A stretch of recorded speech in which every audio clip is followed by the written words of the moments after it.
You are listening to the Liquid Flannel Podcast. Thanks for joining us once again. I'm Chuck Williams. Joining me in Nebraska is Brendan Williams. Brendan, how's it going, dude? Whew, I'm doing all right. I did Habitat for Humanity today, so I might be working through some heat stroke. So if I pass out, just splash some cold water on me. We'll keep going. That would not be the first time that's happened. Right, exactly. No, as weird as that is actually true, Matt. But you were actually supposed to be in Florida here, weren't you, for Make-A-Wish? But obviously that didn't happen, so you decided... I guess I'll just serve the community, right? Yeah, we're putting that back till October, but I'm still here and helping out while I can. Wishing to be helpful. Nice. That's a good deal. Good deal. And joining us, as usual, in Arlington, Texas, being helpful down there, is the great Matthew Hodges. Matt, how you doing, man? Man, I could not be more pleased to be a citizen of the Republic of Texas, because it turns out that this senator that we have, that we all thought was some sort of weird robot made out of Bibles. Bible bot. Also likes stepmom porn. And it's like... so humanizing. You know? Wait. He's human. Wait, is that the genre of porn that he was liking? And that's on Twitter. I heard it wasn't him. He said it wasn't him, you guys. Dude, that's not even actual porn. That was like, what, just a tweet about porn. And I mean, is there a difference to Ted Cruz? Apparently there's porn on Twitter, but I don't know how you find that. That seems like a weird thing to find. Only Ted Cruz. Ted Cruz is literally the kid that would go into the library at the elementary school and write, "I like this" on the sex section of the encyclopedia. Just like, I like this. So. He went through every copy of The Hobbit and changed Bilbo to dildo in each copy. Classic. Exactly. Or no, changed it to the Bobbit or something, you know. Right. We got to get off of your heroes down there in Texas and talk about someone that's actually worth talking about, which is the great guest that you found for the show, right? Right. Yeah, totally. Yeah, we've got a cool guest. We've been talking on Twitter about bringing her on the show for a little while here, but yeah, she's involved in the Western Montana DSA. She's, if you're on Twitter at all, you probably see her tweeting about country music and the problems with the Democratic political machine. We've got Erin Goudreau on the line. Erin, welcome to Liquid Flannel. Welcome. Thank you so much for having me. And audience, we can assure you that she had nothing to do, and neither did any of the DSA in Montana, had nothing to do with those fires. So rest assured. No, we're actively trying to other people with more skills than I are trying to put them out, / save cattle, / try not to be ill constantly. All the DSA is doing is igniting the hearts and the minds of the good free thinkers. Yeah. So, yeah. With collective action, if everyone can just toss a couple buckets on there, pretty soon it'll be out. There you go. There you go. That's all it takes.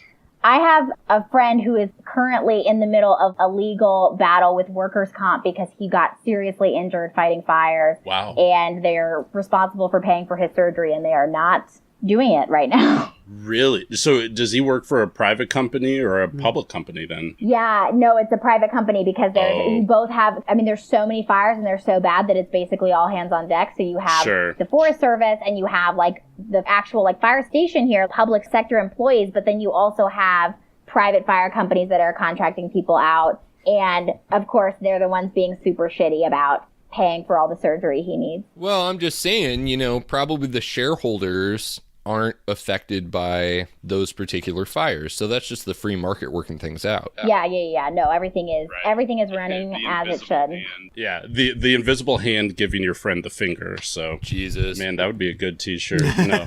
No. Incredible. But aside from fires, we've got a whole bunch of other things to talk about, don't we, guys? Yeah, I think just a number of regional topics and maybe a little discussion about what our role is doing some regional podcasting.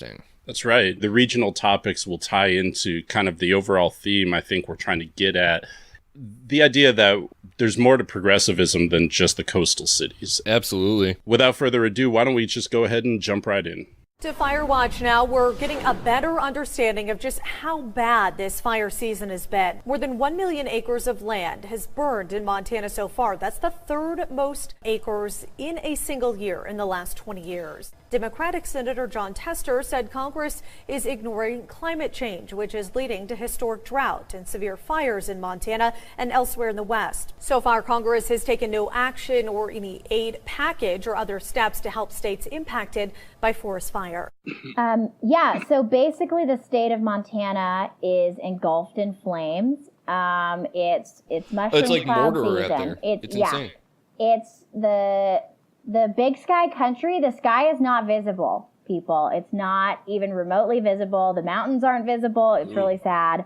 It's really nasty. Right. And we don't have enough fighting power to fight these fires. Like, part of it is just that they're really bad, and part of it is that we don't have the funds that we need to act effectively, fight these fires. It's a problem. So is there a state of emergency declared then, I take it, or? So it's always based on what, there's sort of a scale from fine to hazardous, basically, that we are always somewhere along the scale of. And so, for example, on Labor Day, which was the worst day in the Missoula area of Montana, which was the smokiest area in the state, we were at hazardous. So that's the highest it can be. So that's where it's that's when it's 125 degrees in Phoenix, and they're like, don't go outside, please. You're going to kill yourselves. That's what it was here, basically, where it was if you do not need to be outside, you need to not be outside. And the couple people that were biking or walking to work had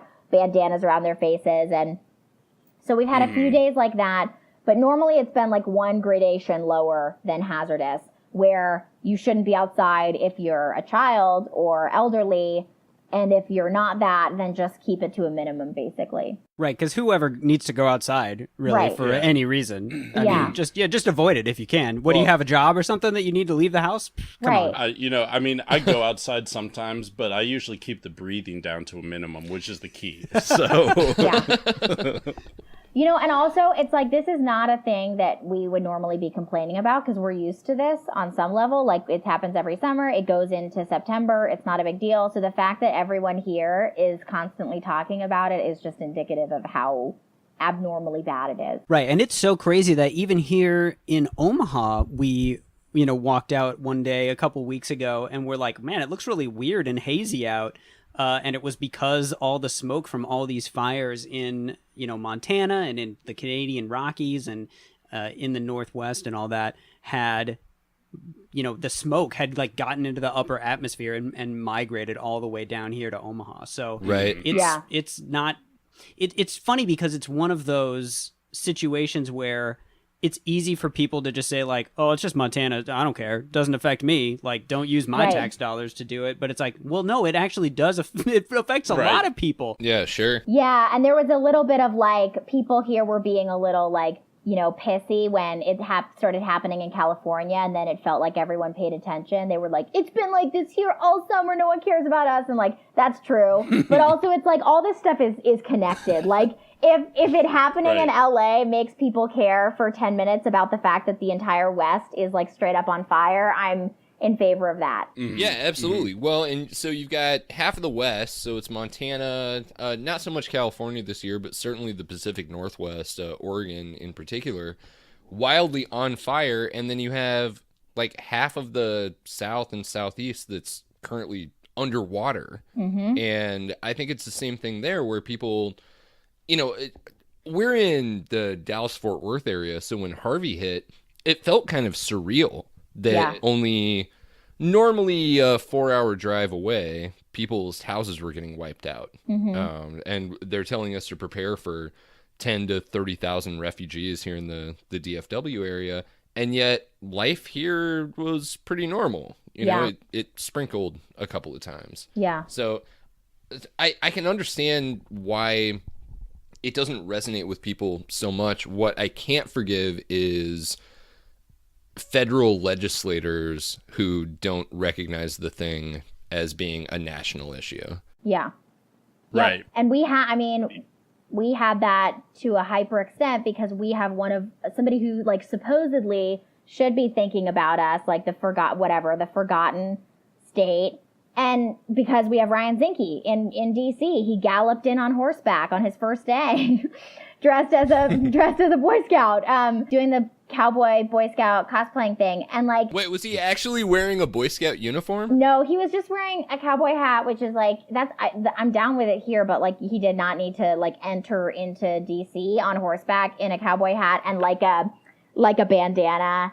And like, right. I'm just saying, if he was dishonoring the Boy Scout uniform, there are 3 hosts on the show who would gladly drive someplace just to rough them up a little bit behind the bar. These people, though, they're so arrogant, and it's like, I'm gonna go into DC and show them how we do things in the country, thinking that they're the first person from freaking Montana that's ever been there. And it's like, what? Just a bunch of city slicker Montanans were elected in there before you? It's like, give me a fucking break. And it's also apparently showing them how we do things in Montana means denying Montanans extra funding that they need to help fight fires, which is what he did a few weeks ago. So it's like, it's all garbage. It's all like, it's ridiculous. Well, and you see the same thing with, the people that, the person that Montana just elected to Congress, Greg Gianforte, like he's not a country boy, he's a tech billionaire who just decided to go and play a cowboy.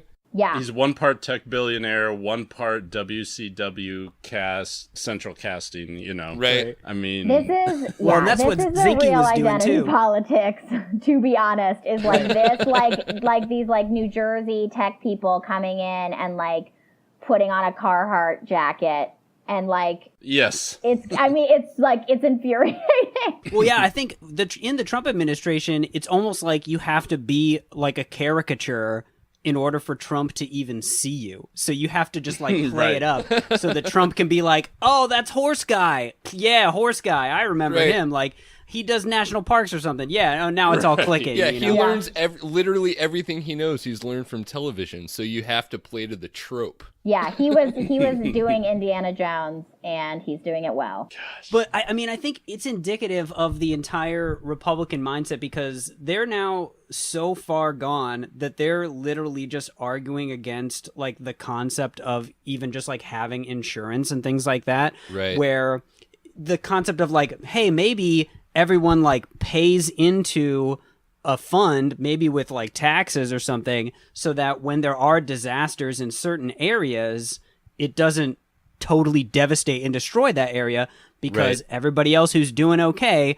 can just chip in a little bit and we kind of can spread it around because it's only a matter of time before your area is going to get some sort of disaster. Maybe it's not fires, maybe it's droughts, maybe it's tornadoes, maybe it's a blizzard. There's all kinds of different things. No area is going to be immune from ecological crises and natural disasters and stuff like that, especially in, the era of climate change when these things are just getting more and more extreme and more frequent, it seems like. Well, and close to my home, it doesn't even need to be individual people, like homeowners, regular going to work people who are paying into this kind of fund.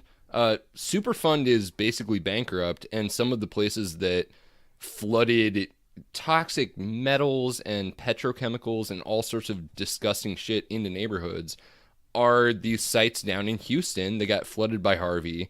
And the EPA doesn't have the resources to go in and clean those up because there's no money left. The Superfund was a thing that was funded by the polluting industries, and we can't even get them to chip in on that. Right. Yeah, it's funny. Like it's kind of like talking about the PFD in Alaska, where it's like these are good ideas, but when you have basically social safety nets that are reliant on the continued profits of like very specific corporations or corporate or extractive industries or whatever, like.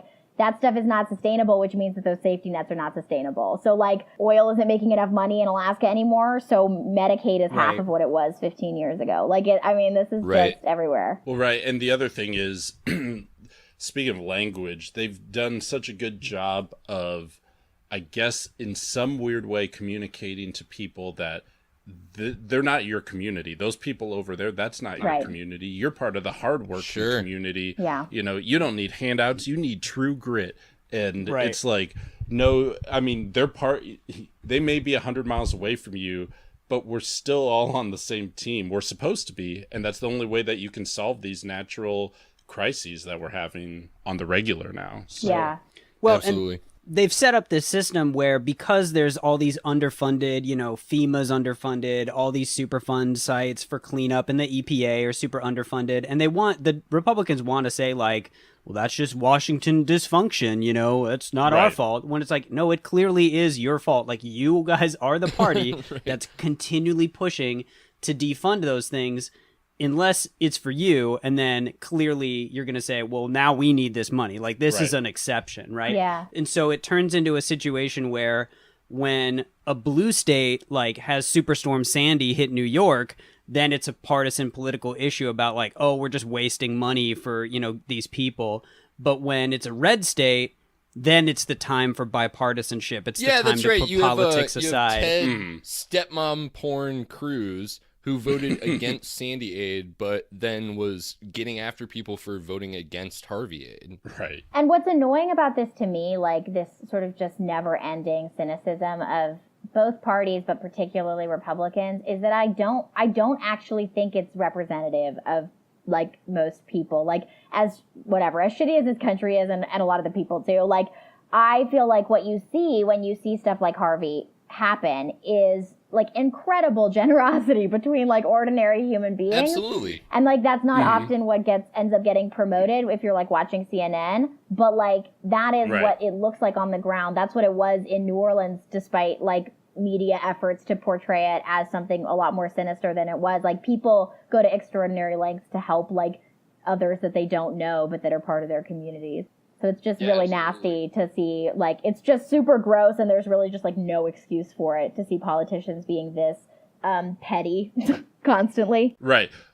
Well, in a pinch, the average person is going to do whatever they can to help, but it just makes it's such a ridiculous argument when conservatives or Republicans will say, well, we need less federal government and, more charities and churches to step up. And then you look at the Joel Osteens, who can't even open their doors, in the middle of the actual crisis, when you have like, you've got racists flocking in to help, you've got Antifa flocking in, or whatever their version of help in their mind is. Yeah. And then you have churches like shutting the door, but Republicans saying, well, we just need more churches to help, and we need to keep their tax deduction or whatever. You know, it's so disingenuous. I think it is kind of crazy. Like, during the whole Harvey situation, that we were seeing, people saying, like, oh, this is the DSA, they're organizing, like, a food drive, or, like, we're getting, blankets, and we're getting supplies and stuff, and we're going to send it down. And then on the other side, you see people who are like, we're gun-toting, a racist right-wing gang, and we're going to shoot looters on site. Yeah, like, that's how we're helping. Lotters will be shoots on site or something like that. I mean, just terrible. All of these events, though, are such, like, pick a goddamn side moments, too, because you even saw it between, like, different kinds of journalists. So you'd have the journalists who are, like, in the middle of it, like, in the middle of them trying to shoot some scene, actually, like, helping get people into boats, versus the journalists who are, like, calling the cops on, I don't even want to use the term looters. It's a ridiculous term to use, particularly in the context of a natural disaster. But it's like, but, like, just, like, literally choose a side. Like, be on the side of fucking vulnerable people, or don't. But, like, everyone's going to know where you stand. Like, these moments are very clarifying in that way. Well, and, if I was a politician, I would try to make it a law where you would not be able to prosecute somebody that goes into a grocery store in those times, because all of that stuff, when electricity goes out, all that stuff is going to be wasted and rotted. It's going to be written off. There's insurance involved. Sure. It hurts nobody and helps the community if you just let people try to do what they can to survive. Yeah. I want to play that clip real quick of Frank Reynolds talking about the difference between looters and people trying to survive. You remember years ago there was a storm in New Orleans? Hurricane Katrina? Yes. Yeah, I remember it. Okay, check this out. What do you think those people are doing? Surviving or looting? They're surviving. Okay. Do you remember a man named Rodney King? Yes, of course. Okay, the LAPD worked him over really good. Yes. Okay. This was taken during the Rodney King riots. What do you think these people are doing? Looting or surviving? people, they're looting. Ah, of course. Well, it's the media, see? When it's white people, it's survival, and when it's black people, it's looting. No, Frank, it's because the white people are stealing bread, and the black people are stealing speakers. If the white people were stealing stereo equipment, I would say they were looting too. How do you know the blacks don't have bread and no speakers? What are you talking about? Oh, okay, what are we talking about right now? There are big listen. things to do. Okay, calm down. But yeah, so I've got a grievance with you guys now, because me being in Texas and you guys being in Nebraska, I'm gonna hold you responsible for it. Apparently, Ben Sass is opposed to the Harvey relief plan. So they had this vote, and this was kind of a crazy vote actually, because this was the vote where the Nancy Pelosi, Chuck Schumer 3-month debt extension was tied to Hurricane Harvey relief. And 45 Democrats and 33 Republicans and the 2 independents in the Senate voted for it, and 17 Republicans voted against it, including both of our senators from Nebraska. Woohoo! And Go Joni, Big Red. Joni Ertz from Iowa, some people from Montana too, Danes. So, it's a real come together moment over there. McCain voted against this too. Right. Which is crazy. That's not that crazy. But it's though. like, I just don't, you cannot count on McCain for anything. No. I don't get what would drive someone to do, like, even if you can say, like, look, I voted for it, but I was opposed to the way that it was brought up or whatever, like, that's a perfectly fine position, I think, to have. But to go all the way and just say, like, well, I voted no. I voted to refuse to extend the debt ceiling, and I refuse to give any aid to... It's like, what are you even doing? Like, what? How is that defensible at all? That's not going to sew. Yeah. Yeah, I don't know what campaign ad they think they're going to cut for taking this bold stance. Well, yeah, and I mean, Deb Fischer has gone from having nobody running against her to now actually having someone running against her. And so her record is actually going to be more and more on display in terms of votes for aid, also in terms of her vote for Betsy DeVos and things like that, or to confirm her. So hopefully these kind of things are actually what progressive opponents will spend money on bringing to the public's attention. So. Yeah, I mean, it almost seems like you're just giving this away. If anybody could fuck this up, it's the Democrats.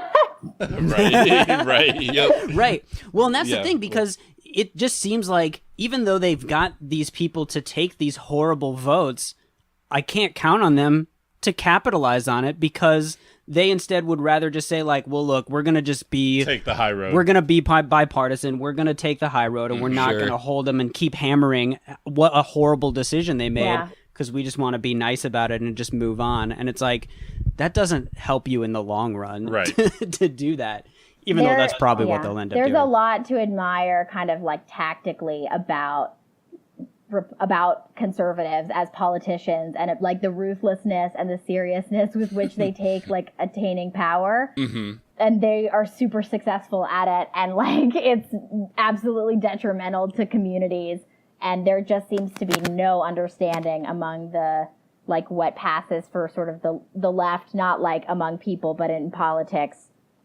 in the US of that on any level. Yeah, because they're still trying to play the civility game. They're still trying to... Yeah, I'm not really sure. It's the civility game, surgical... yeah. It's pandering to a center that doesn't exist. I don't know. It's weird. Right. And y'all, to kind of tie all of this up, it seems to me like what we've been talking about this whole time is the intrinsic value of a country that actually pulls together as a political unit. Instead of playing games with different regions and the things that they're going through and doing this kind of brinksmanship or gamesmanship. And I think that's, I mean, it's certainly not the Republican ideal at this point. The Democrats kind of head fake toward it, but they don't necessarily pull together either, because they're not willing to engage the rural, if we're using the shorthand. So trying to come up with another group that actually does try to stand for everybody and recognize the value of coming together as a big group of people who've decided we're a nation might be the prescription for this situation. I think I wonder sometimes too if there's like, there's been this huge reticence from the Democrats for a long time to like speak to morals and values, because the right was the religious side of the spectrum. And I think particularly as like Democrats became super, like, to use the term urban, to do that rural urban divide, it was very urban. It was very non-religious in terms of like postmodernist, very postmodernist, very, post-structuralist, and I can't abide. But I wonder too, like, they struggle, I feel like, partly because a lot of them don't believe in it, but also because I think they have completely forgotten to talk about like how to communicate the idea of like people's fates being bound up in the fates of their neighbors and in the fates of like people on the other side of the country. Like, they don't know how to talk about that. They don't know there's all this language about like the least of these that they could be using. And they just like I was so crazy when Reverend Barber spoke at the DNC, because it was like, oh my God, like, yeah, like, but that is so far from the rhetoric that I think a lot of Democratic, especially politicians that are sort of leaders in the party, are comfortable using. It's this value-laden, non-sort of technocratic rhetoric. It is uncomfortable, I think, for them. Right. And it seems like it's such an obvious thing that should be so easy to do, where if you've got the Republicans and people on the right saying it's all about the individualism, individual ownership, fighting for yourself, bootstrapping it, pulling yourself up, doing it all by yourself. That's not a good message. Like, it kind of sounds good, but when you think about it, you're like, that's impossible. It's not realistic. And a message that I think would resonate with so many more people is, look, we're all in this together. We need to all help each other. We need to all get through this together. And that's such an appealing message, I feel like, to a broad base of people. And it shouldn't be a partisan issue. And it seems so easy and so obvious for the Democrats to be hammering that over and over, but they're just so ineffectual at actually doing it.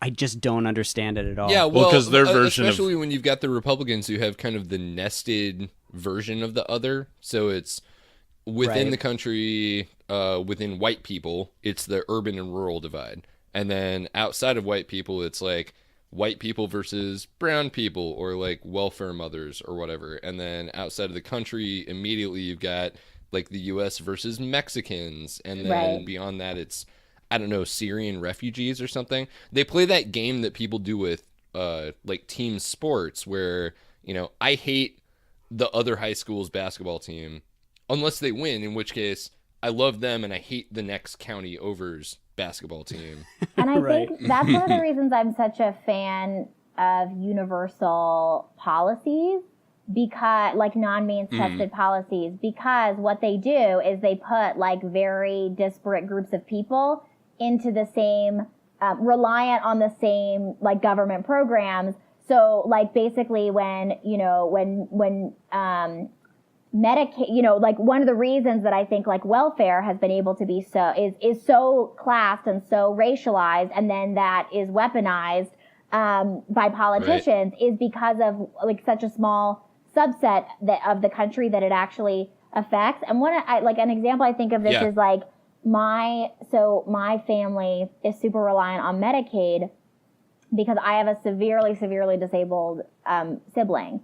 And one of the things that's interesting about that is that I know that has shaped my parents' politics, because my parents already, like, because of their jobs and our income and all of it, they were already kind of left. But I think that like being on Medicaid, which is basically a program that services disabled people and elderly people and poor people, they would never in a million years say that there's anybody on Medicaid who doesn't deserve to have it. Because for them, it's like, how easy would it be for somebody to say that about our family when we would be underwater without it? And so I think that like when you have programs like that basically that pull in people from different communities, you get them supporting and each other when it's not necessarily in their own individual or family interest to do so. And that's really valuable, I think.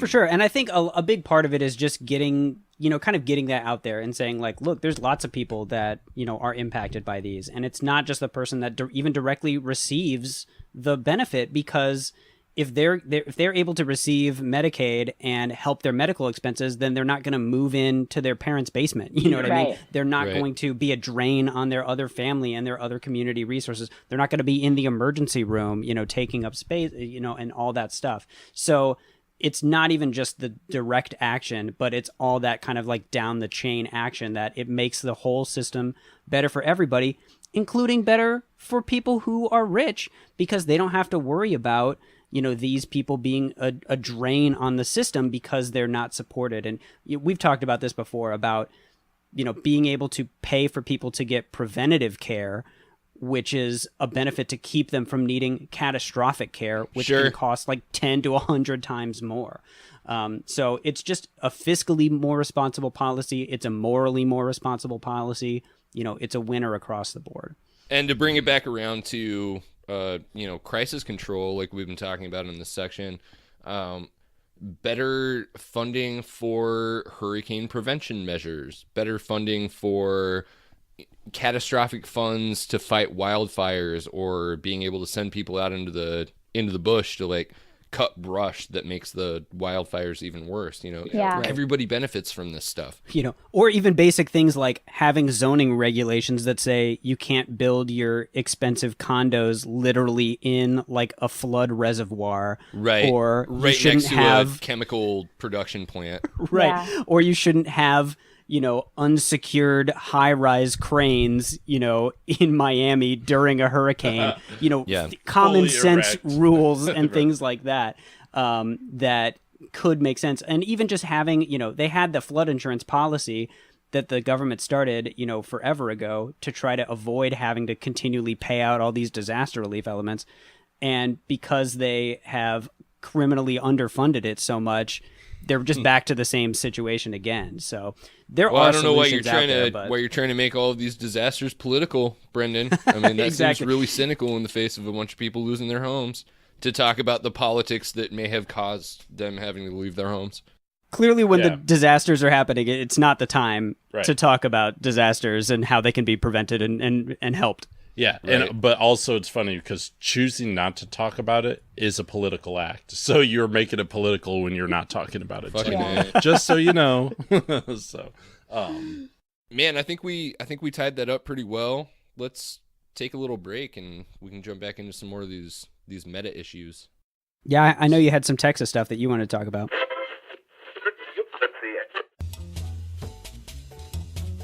This episode of Liquid Flannel and the following message are brought to you by Rocket Mortgage from Quicken Loans. Rocket Mortgage gives you confidence when it comes to buying an interstellar vehicle or refinancing your existing space station loan. With Rocket Mortgage, you can apply simply and understand all the Delta V's so you can mortgage confidently. To get started, go to Elon Musk's bargainbonanza.com/liquidflannel. Equal housing lender, licensed throughout this galactic quadrant.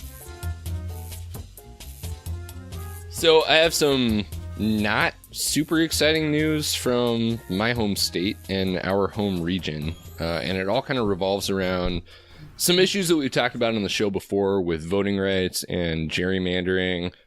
Two stories that kind of go together. One, just today, we're recording on Wednesday the 13th of September.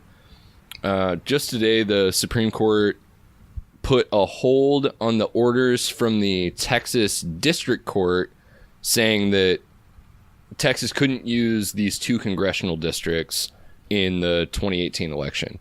We've talked about this before. One of those is Blake Farenthold, who's a favorite of the show. yes.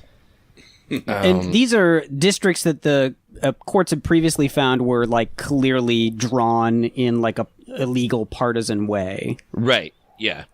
Yeah. And what had happened actually is that these districts ended up going to court at some point, and the district court came back and said, look, we're just locking these in for now. They kind of adjusted some borders and said, look, this is going to be good enough for your next election. So, but they didn't solve any of the problems, any of the racial gerrymandering that's clearly going on. If you ever look at the neighborhoods in like San Antonio and Austin, the way these districts are drawn. But the state's defense in this case was, well, the court gave us these districts. So, you know, if the court was wrong about that, they're probably wrong that they're racist to begin with, which is a terrible conclusion because the court wasn't trying to fix that. Oh yeah, and Blake Farenthold, that was Mr. Duel 'em up with the ladies, right? Yeah, that was Mr. Wears his pajamas with Playboy bunnies guy. Yes, and challenges female members of Congress to duels. Right. So. Gets called hideous or whatever by other senators. Yeah. So who would guess that his district would have some funny business going on here, right? But yeah, it is a little bit crazy because it seems like the whole overturning or staying the ruling or whatever is literally just based on like this arbitrary time deadline. So, I mean, I guess hopefully that means that the underlying like illegal districting problem is still out there and will need to be solved. It just will take longer. I that's guess. right. And that's what people are saying, that basically this hold is just until the state and the challengers can get their cases together on the substance of the issue, which is, are these districts racist? So the hold is pseudo temporary in order to let those counties, those congressional districts get ready for the 2018 election. It's not going to help in 2018, but we also don't know whether the Supreme Court will come back and go, okay, we've actually looked at the merits of this thing, and yeah, these are clearly racist. Well, and what do you think? I mean, are the districts down there, are people like, well, I think that there's nothing wrong with these districts? Or are people like, yeah, this is pretty blatantly obviously fucked? I mean, how much do people actually pay attention to the borders of their congressional districts unless they're directly impacted by them? Right. I don't hear a lot of people talking about this at all. But if you look at the maps, it's pretty clear that these were drawn along racial boundaries. Oh, sure. I mean, Austin and San Antonio are almost 2 hours apart, and yet there's this one little corridor that follows I-35 down that links up those two cities. And it turns out that this district ends up including most of the Black and Hispanic people in those two cities. Turns out. So, right. What a crazy coincidence. Yeah.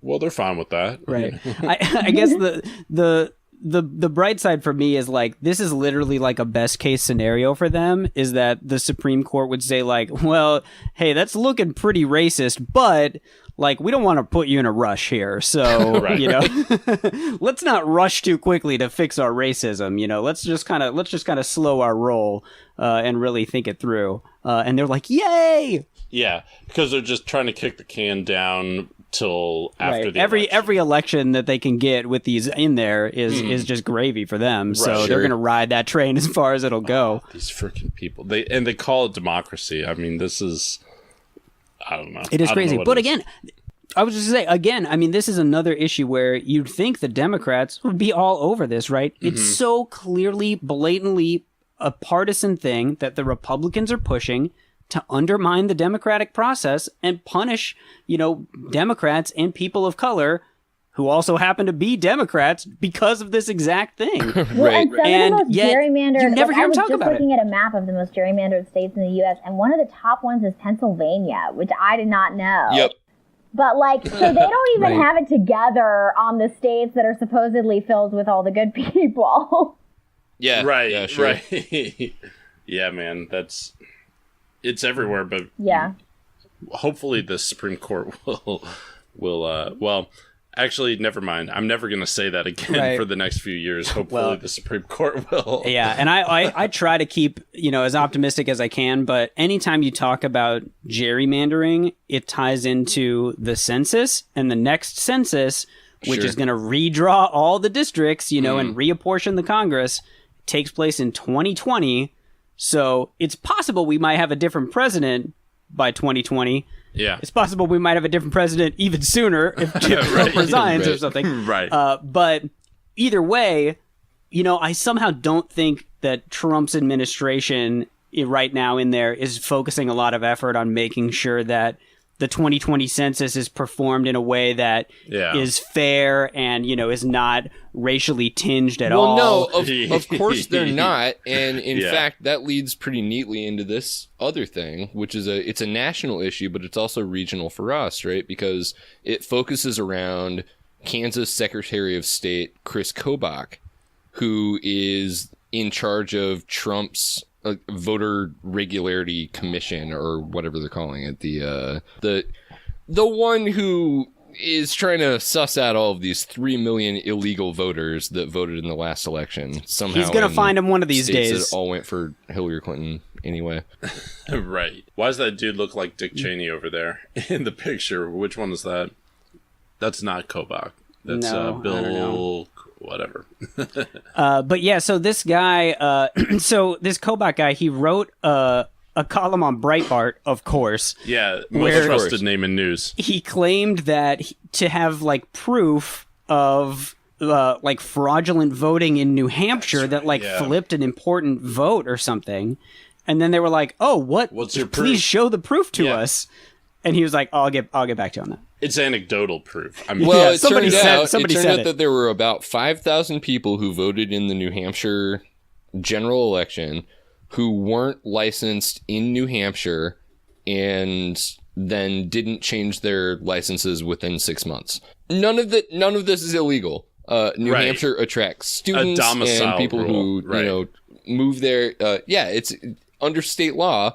If you're domiciled in New Hampshire, then you can vote in New Hampshire, and you don't have to change your driver's license. Right. Well, New Hampshire's so big, it's hard for people to just move. No, wait. It's like the most densely urban area in the entire country, so it's really easy for people to move in and out quite freely. But this just sounds like a person that clearly doesn't even know what the rules are in his place, and he's just, like, misstating what they are. Like, how dude, he's writing a column on Breitbart. Right. So he's basically saying, like, I saw a Twitter meme that said voter fraud. And so, like, are you guys not seeing these Twitter memes? Like, this is a serious problem. Seriously. Yeah, he's clearly a propagandist. He has no regard for what the facts on the ground are. He's pushing the Heritage Foundation agenda on making sure that we just disenfranchise as many people from voting as possible. Because the more you disenfranchise, the more you just end up with, like, old, scared white people who watch Fox News all the time. Right,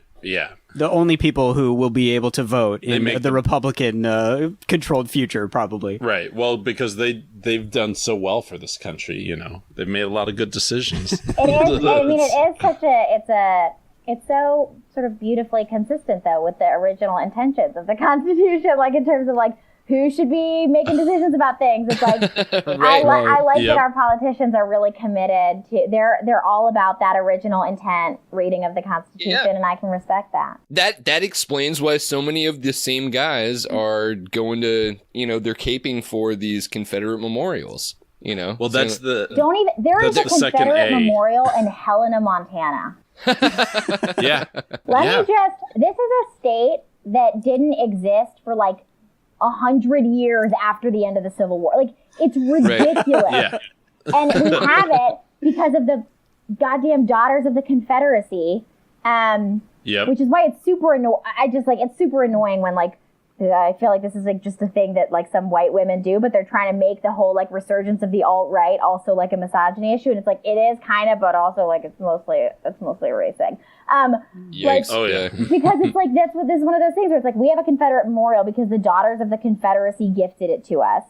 And the only group of people in the state that have been actively, like, every legislative session proposing a thing of, like, maybe we should, like, take this thing down is the, like, indigenous, like, kind of caucus that exists within our legislative seat. And, like, it's finally coming down because in the wake of Charlottesville, when all of these states started having conversations again about, like, why do we have this stuff? But my favorite is when it's like Montana and Arizona, and then you have to really come to terms with the fact that all of these things were erected, like, during the KKK's surge, not, like, in the immediate aftermath of the Civil War. Not that would make it good anyway, but it's like, it's always been ridiculous.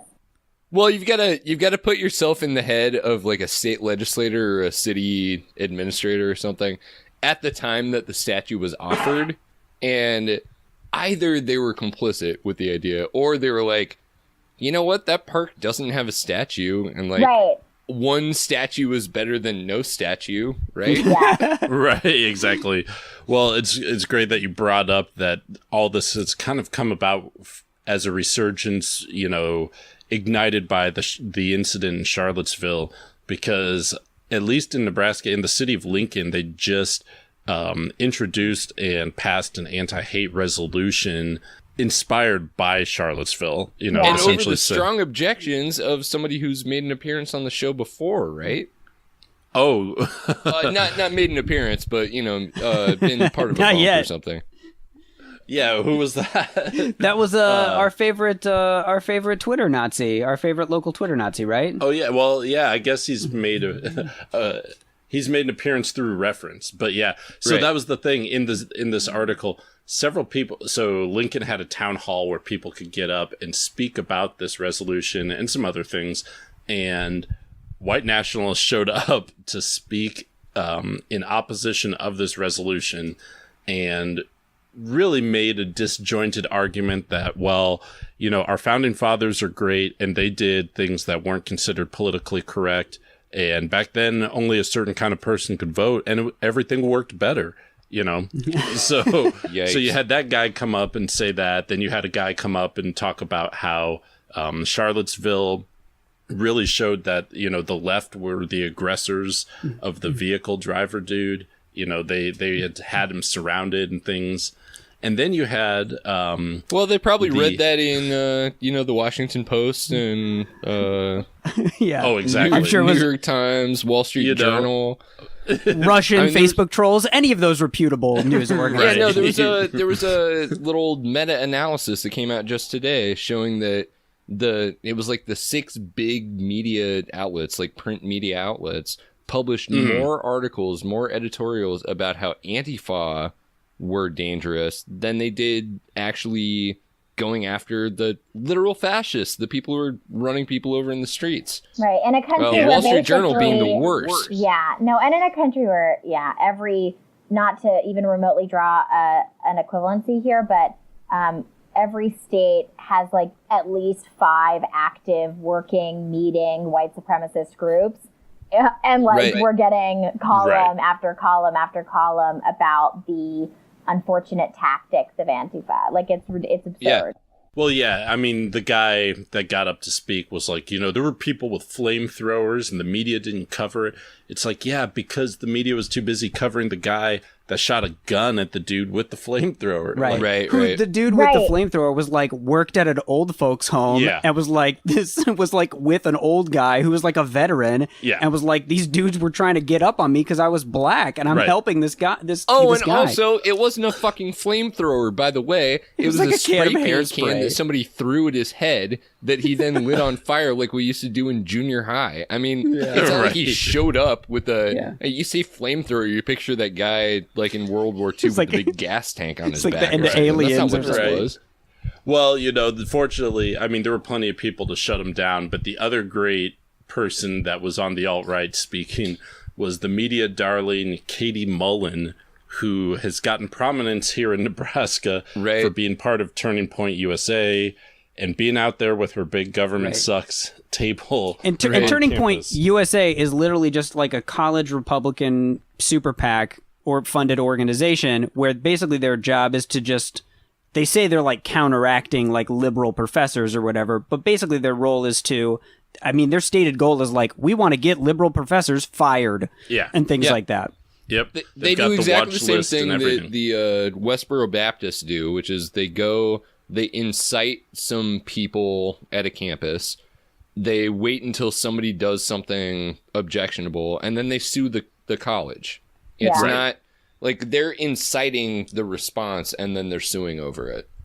Well, the 100%, but now it's working in Nebraska because now we have state senators drafting legislation to allow free speech from anybody on any state campus So you don't even have to go to school there, but if you want to go there and start screaming shit at people, they're going to say that's your constitutional right. We have a spot on the campus at UM for that. We've got like a free speech section where there's always somebody like preaching or like from just like off the street. Like you don't have to be on campus. Like, yeah.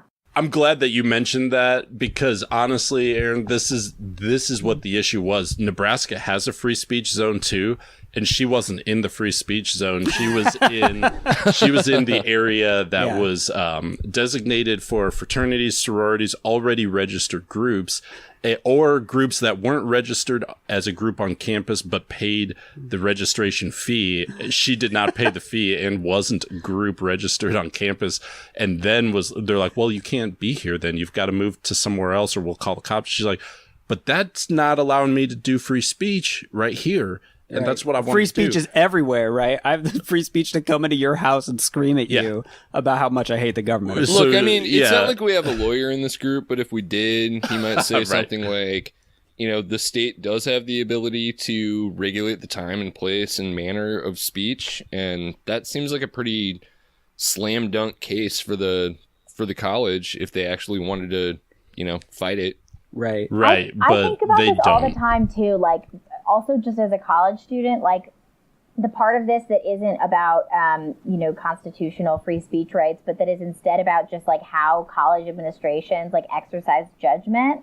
And it's so weird to me, that there was any university that thought there was any value in having someone like Milo or like Richard Spencer speak at their university. Like at that point, you're just hoping to get in the headlines as a school. I don't know what these are not people who bring anything valuable to any kind of like intellectual debate that we're going to have on campuses between the left and the right or something. Like it's absurd. And I don't understand, like I genuinely don't understand the thinking behind it as like an administrator that's inviting people to a campus. Well, because you just defer to all these groups, right? And you say, well, hey, Turning Point USA Action says they're going to pay for it. So like, whatever, I guess, sure, you have permission to do it, but then they are allowing them to then say like, oh, the whole university is accepting of this because, they signed off on it, Yeah. Right. And I think it just comes down to the whole thing that like the alt-right and all these crazy people out there are now waking up to the fact that kind of the squeaky wheel gets the grease,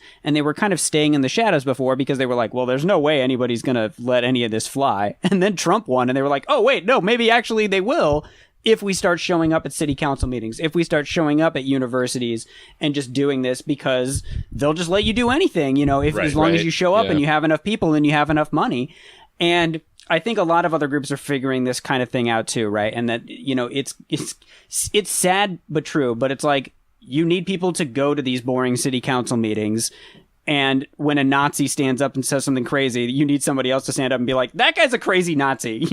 That's literally all you have to do. It's not that hard, but it's a pain in the ass to have to do it. Well, and this would be a great place. There's a clip of a guy doing just that from that Lincoln Town Hall, and I'd love to play that real quick here.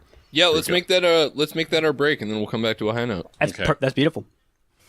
Good afternoon, and thank you for the privilege, ladies and gentlemen. I'm here in support of this resolution. I've heard two dissenting opinions that begin this, and I would just like to start with a quote from Abraham Lincoln that says, "I am a slow walker, but I never walk back.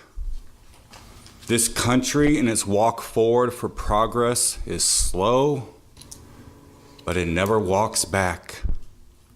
This city in its growth from 30 people to the 250,000 plus has been slow, but it will not, I repeat, not walk back.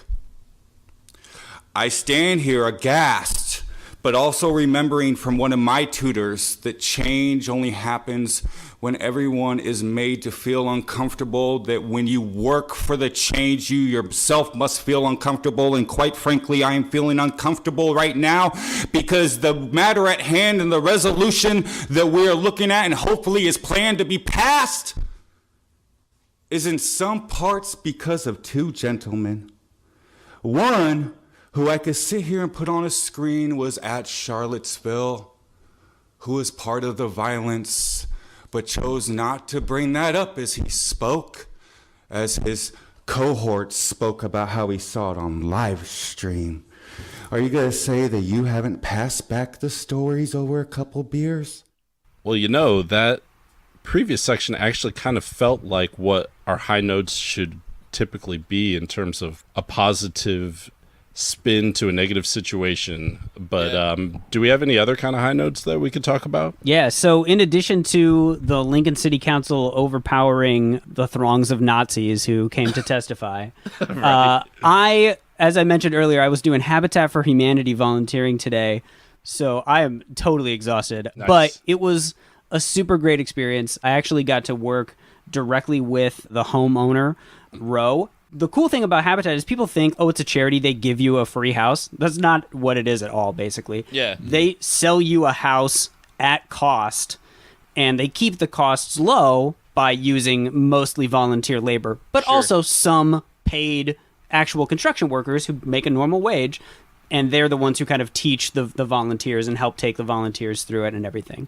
So, yeah, I mean, we were out there, and they have you do real stuff. I mean, it's not just like one of those things where it's like, oh, go pull weeds or something. It's like, we're literally in there, like, framing out walls, like, using the, like, nail driver gun to, like, that literally fires, like, a .22 shell to drive a nail into the concrete. Oh, yeah, it's intense, dude. Doing Habitat for real, you're literally building a house. You're not just there to kind of dick around. Absolutely. So, I mean, if Jimmy Carter can do it at the age of 93... and if I can do it, even though I just, sit around and podcast all day, right? Anybody can do it. And it feels great. It's really fun. And you get to learn stuff. If you have not had a lot of opportunity to learn how a house gets built, from the inside while it's happening, it's fascinating to see. You got plumbers and electricians and all these people doing ductwork and all kinds of crazy stuff. It's very educational. How many houses did you guys get built today? We just did like 40 of them, but that's like much. Over the previous 10 years. So I mean, I only did like 3 or 4, but today we did like a 10th of one. I could probably get about 20 in. No, just kidding.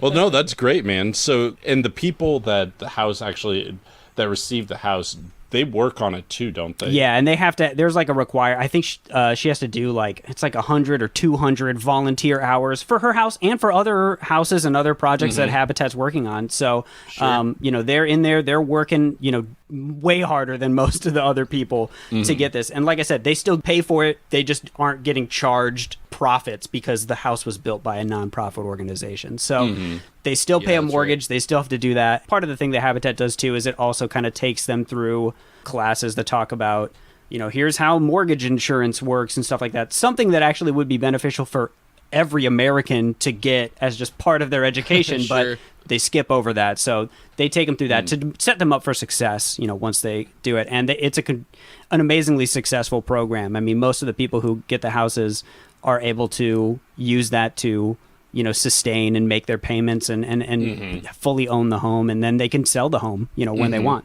and actually be profitable on that too. So it really sets them up in a way that maybe if the government was a little bit better at like getting equitable loans to people, you wouldn't need this organization. Right. But it does great work in the way that we're at right now.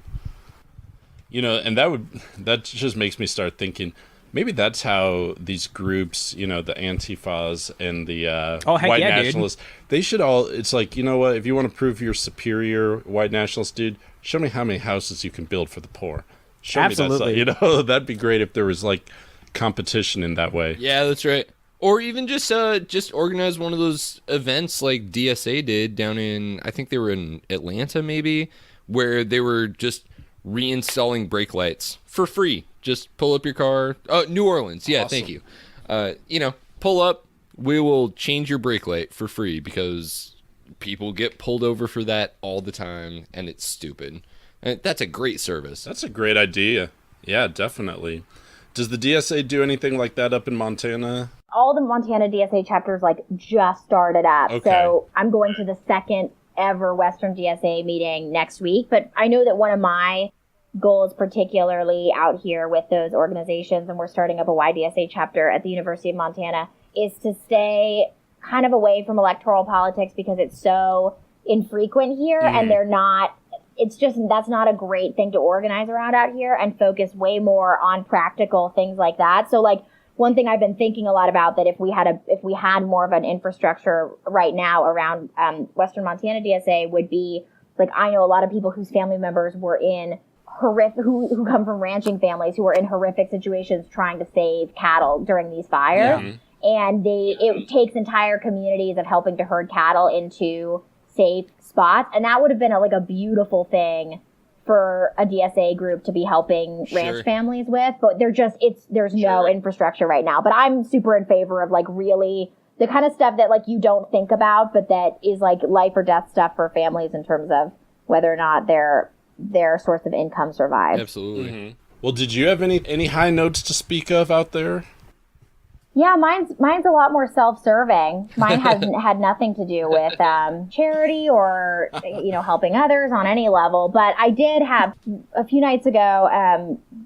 A bunch of friends and I saw Jason Isbell here, who we're all huge fans of, and it was an amazing show. And everybody came over ahead of time, and we all joined in that communal act of making and eating food. We made bison burgers, and we had corn on the cob, and it was wonderful. And it's also fun to do that stuff because a lot of times you have one or two people who's at the end of the month and doesn't have money for groceries and stuff. So to have somebody over and feed them is really good. So that was super fun. Awesome. That is such a Missoula thing. I lived there for 2 years myself, and that is quintessential Missoula, Montana. Yeah. Potluck before a concert. Yeah. Potluck before a concert, and also if somebody's at the end of the month and needs money for food, it's why don't you just come over and eat at my house instead of me giving you money? Let me just feed you. You bet. Man, that's great. I need to go live there. It's good vibes. I told you to come up and visit, Chuck, when I was living there. Yeah, that's right. It would have been cool. I hear it's beautiful. Yeah, I was just not sure of the food that you were making. No, I'm just kidding. Matt's actually a great chef, so. It's game. If you're not into that, I don't know what to tell you. Well, I definitely wouldn't mind trying some bison. I heard it's really good, so. Well, I had a high note this week also, and it comes from the Miss America pageant, of all things. This speaks to tying back into our regional interest show tonight. Miss Texas was asked about white supremacists marching in Charlottesville and Trump's response to that, and she did not pull her punches. The president said there was shared blame with, quote, very fine people on both sides. Were there? Tell me yes or no and explain. I think that the white supremacist issue, it was very obvious that it was a terrorist attack. And I think that President Donald Trump should have made a statement earlier addressing the fact and making sure all Americans feel safe in this country. That is the number one issue right now. So it's so wonderful. I was so proud. This is the proudest I've ever been to watch a Miss America pageant. This is beautiful. Right. Yeah, she was incredible. She was prepared for that question, and she was not afraid to say exactly what needed to be said. I guess it kind of shocked me, and that was just how little I know about these pageants, but it used to always just kind of be a stereotype that the question and answer section would be like, if you were a flavor of ice cream, what flavor would you be? Those kind of questions. But and they're solve racism. You have 30 seconds. Go. Exactly. They went from zero substance. If you were a fairy in the Disney Tinkerbell universe, what color would your wings be? Yeah. Well, and then the caricature of Miss America people is that they, even if the question is kind of decent, they turn the answer into something that is clearly a pat, prepared answer that could have been the answer to anything. So I was expecting her to basically be I just think that we all need to come together, basically to do a love Trump's hate thing. And then she was no, she was amazing. No, that was great. And also in that pageant, that was the first time a North Dakota contestant had won, I think. So, so representing the plains again. Our neighbors to the east. Well, I'm hoping that we pick up a bunch of North Dakota listeners just based on that reference. There you go. We'll have to make sure to hashtag it when we post it on Twitter. Shout out Bismarck. Shout out Grand Forks. Those are the only cities I know up there. But shout out the rest. Hey, we got nothing against North Dakota. Just we don't have any representatives there. So if you want to be our North Dakota correspondent, get in touch with us. I knew people Thanksgiving of my sophomore year. I knew people who went to Standing Rock to help build outhouses and stuff like that because they were leading into the winter. So yeah, it's not far from us at all. Yeah. Well, that was great. And also, it has been great having you on the show, Erin. Thank you very much for joining us. Yeah, thanks for having me. It was really fun. It's great getting, the perspective from different areas, different progressives out there doing exciting different things. So Montana, we're glad to have Montana representation on the show here. And Alaska. Yeah, absolutely. And I'm hoping she'll come back and report back if there's anything that's happening that's big in Montana. Yeah, definitely. If there's some ridiculous Montana story, which I imagine there will be at some point, or sort of the general, Dakotas, kind of Wyoming, that space, I would be super down to come on and talk about it. Next time your congressman chokeslam buddy. Exactly. When they start getting abusive, we're going to need to get the real scoop there. But also, why don't you let the audience know where they can find you on social media, where they can tune into your show, those kind of things. Yeah, so I'm pretty sure it's just at Erin Goudreau. Yeah, I'm at Erin Goudreau, ErinGoudreau on Twitter. And then it's all in my bio, but we have a podcast called The Exclusion Zone, and then I do work with Western Montana DSA, and be looking out for University of Montana YDSA, which several of us are getting started at UM. Excellent. Nice. Awesome. Thanks very much. And as the audience knows, you can follow us in a wide variety of social media. Find us on Twitter, at Liquid Flannel. We're on YouTube. Check out our Facebook page. Anywhere else? Where else are we at, guys? Yeah, SoundCloud, iTunes, leave us a review. It's great. Yep, sounds good. And as always, you can follow us individually on Twitter as well. You can find me at Shaggy2Trope. Brendan, where can they find you? I'm at Brendan Williams with 1 L. And Matt, where are you at? I'm at Matt the Great with W. Excellent. Thanks again, everybody, and we'll see you next week.